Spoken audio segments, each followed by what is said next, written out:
كلمات شاعر أصحاب السمو وشاعر رابطة عبس ونجم شاعر المعنى سالم بن سلمان الرشيدي، إهداء خاص لسعادة العميد ماجد بن بندر الدويش، ومن أداء صوت نجد والحجاز.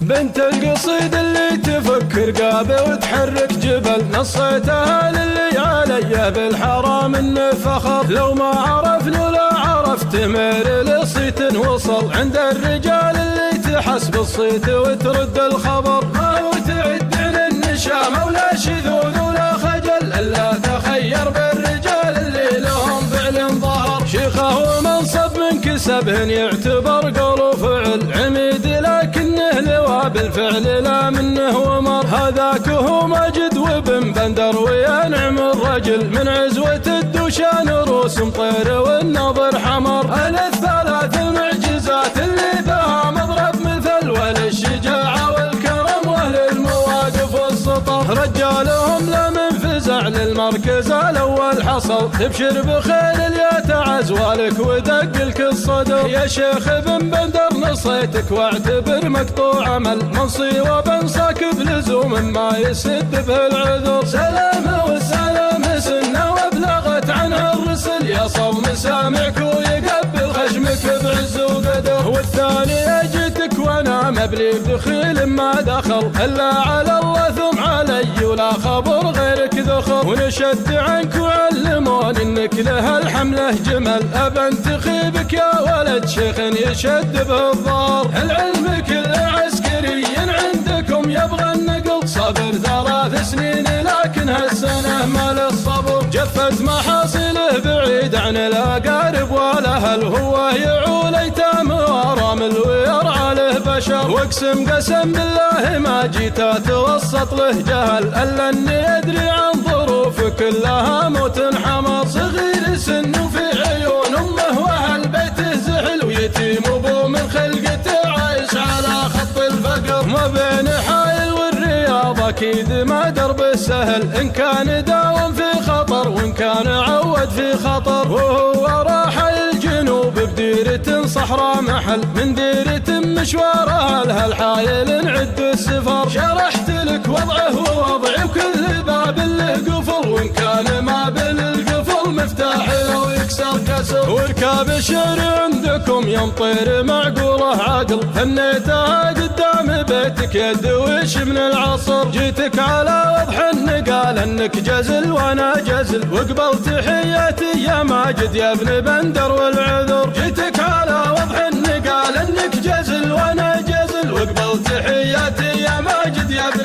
بندر والعذر.